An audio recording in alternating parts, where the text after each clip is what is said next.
Bueno, vamos a hablar del mundo, ¿eh? Del mundo. A esta hora. Nos gusta mucho entrevistar Sí, a compañeros, claro, por porque supuesto. esta señora es parte de Televisión Pública Noticias, es Inde Pomeráñez y una escritora fantástica. Inde, qué gusto. Qué lindo, gracias por invitarme, chicos. Un ¿Cómo pedacito están? del Inter que tenemos acá Claro. a la mañana. Que tenemos todos los sábados, pero esta vez en la semana. En la semana, tal cual. ¿Dónde queda el primer mundo? Se llama este libro de Inde con Raquel San Martín, el nuevo mapa del desarrollo y el bienestar. ¿Por qué? Porque el mundo cambia a paso veloz, es poco, porque empezaste hace 2 años con esta investigación. Sí. Y estás en un mundo distinto de hace 2 años. Tan distinto que nos costó tanto trabajarlo, porque vos pensás que nosotros arrancamos y, por ejemplo, los refugiados era un tema del que se ocupaban los especialistas. Donald Trump era un excéntrico multimillonario que salía en las revistas de variedades y del que nos reíamos y que hoy en día estamos practicando a ver cómo se dice presidente Trump, Mr. por President. ejemplo, Dios Mr. mío. President. Reino Unido formaba parte de Europa y era como parte, digamos, constitutiva de lo que era la Unión Europea. A nadie se le ocurría que los británicos podían querer salirse o que lo iban a conseguir.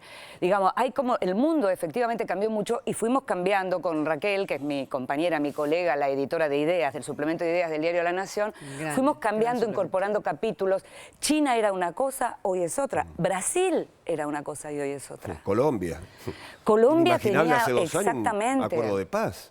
Exactamente, con lo cual, y el continente, Latinoamérica en general, venía siendo como la gran promesa, los millones de pobres que habían salido de la pobreza justamente y que se habían incorporado a las clases medias. Y sin embargo, hoy Latinoamérica es otra también, en el sentido de que pareciera que se redirecciona el continente en términos políticos y también en términos económicos. Es decir, los precios de las commodities eran unos hace 2 años y hoy son otros también. Uno de los puntos es que hablas de las clases pudientes, las clases altas de países emergentes son comparables a la de los países del primer mundo. Por lo tanto, ¿dónde está el primer mundo? Y este es lo que da el título. Esa es la pregunta, exactamente. El título se llama así porque también recordemos que a partir de la Guerra Fría, o por lo menos cuando yo era chica, hablar de primer mundo, segundo mundo, se hablaba del segundo mundo que era el mundo soviético, digamos, el universo soviético, y tercer mundo que veníamos a hacer nosotros y África. Hoy eso ya no es tan así. Efectivamente, un estudiante de clases medias o clases altas en un país como el nuestro, por ejemplo,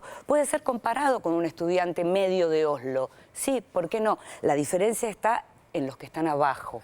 La diferencia está en lo que es la brecha, porque los países que hoy son considerados realmente primer mundo son aquellos que tienen una brecha más pequeña entre ricos y pobres. Pues vos lo decís en tu libro, Inde, los ricos cada vez son más ricos y los pobres lamentablemente cada vez son más pobres. Claro, ¿no?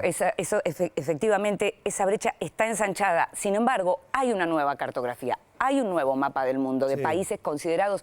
¿Qué serían hoy los países del primer mundo? Aquellos donde mejor se vive. Bienestar. Claro. Bienestar hoy va de la mano de desarrollo. Tenés todo un capítulo de los milagros nórdicos. De Sí. hecho, se hace mucha referencia a la educación de ese país, Sí. con menos horas de clase, Sí. no a las tareas escolares. Sí. Y acá estamos todo al revés. Vos hablas de Finlandia, que es efectivamente un modelo para lo que tiene que ver con la educación y de hecho en estos meses estuvieron cambiando algunas cuestiones. Y efectivamente para ellos la filosofía es menos es más. Pero además no es solo lo que tiene que ver con la currícula, chicos, porque en realidad lo que ocurre en un país como Finlandia es que la figura del maestro es otra.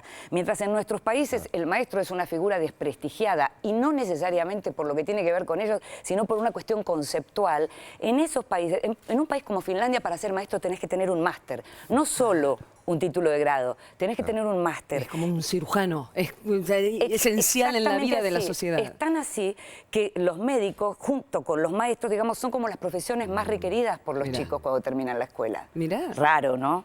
Sí, Claro. sí, lo creo. Inde, recién mencionaste un tema que hoy es prácticamente estar circulando por todos los sitios periodísticos del mundo, la decisión de un tribunal en Gran Bretaña que exige que la salida de la Unión Europea, es decir, el Brexit, sea tratado en el Congreso, cuando el gobierno pensaba que no debía tratarse en el Parlamento inglés y directamente concretar una salida, decían, para el año que viene o el próximo. Bueno, es una noticia de último momento, te tenemos acá, Sí. estamos analizando este libro, pero también esta noticia que seguramente el próximo sábado va a estar Sin en la duda. edición internacional de ustedes. Sin duda, ¿Y era los una, ingleses? era una posibilidad. Lo que pasa es Sí. que los ingleses, Karin, votaron sin saber muy bien qué votaban. Ahí empieza la confusión, porque de pronto algunos políticos aprovecharon la circunstancia, intimidaron a la gente y les dijeron que lo que estaban votando era votar en contra de la inmigración. inmigración. Sí. La inmigración va a seguir llegando a cualquier país que esté en buenas condiciones. La inmigración de los desesperados.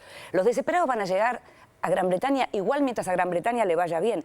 ¿Quieren los británicos que votaron salir de la Unión Europea que a su país le vaya mal? No, seguramente no. Entonces el problema es otro. Los confundieron, no sabían lo que estaban votando. En Colombia pasó lo mismo. Malcorra habló de estas consultas no vinculantes, Sí. diciendo que el pueblo podía equivocarse. Yo cuando leí esa frase incluso lo conversamos Sí. con Claro. Pablo. Digo, qué fuerte que dijo la después canciller. lo aclaró ¿A qué se Malcorra, y ahí refería? entendimos a qué se refería. Es que es otra de las cosas que cambiaron en estos años. A ver. Porque si miramos los resultados de los últimos referéndums, de las últimas consultas, Sí. de los plebiscitos, de las consultas populares, lo que vemos es, primero, lo que también confirmamos es que las encuestas no nos dicen lo que, digamos, lo que va a Primero. ocurrir. Eso cambió tanto, es tan volátil que no lo pueden percibir.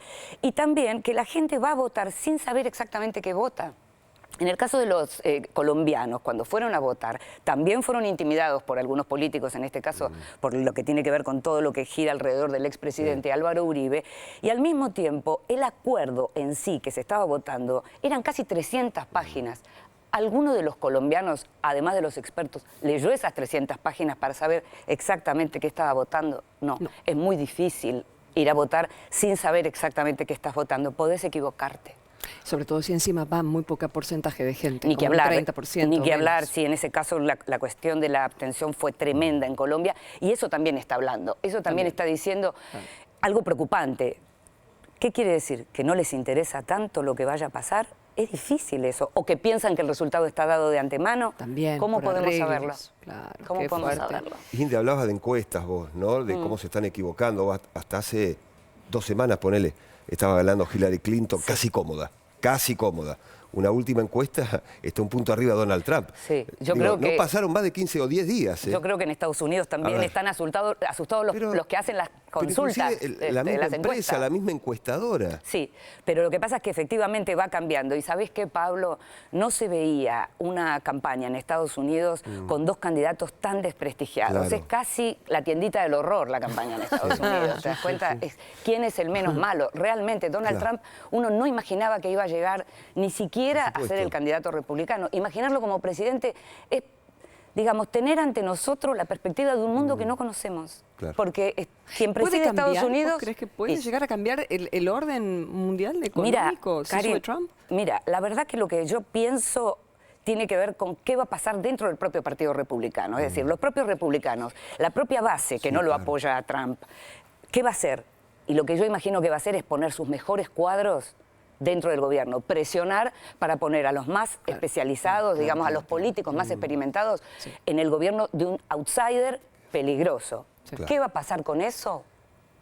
¿Cómo saberlo? Es decir, nosotros, vos te das cuenta que después de criticar por años el establishment en Estados Unidos, estamos queriendo que gane el establishment, porque finalmente Hillary Clinton es establishment. Amamos a Inde, Claro que sí. y se queda un ratito más porque tenemos más preguntas a propósito de su libro ¿Dónde queda el primer mundo? Repasando y aprendiendo mucho de política internacional.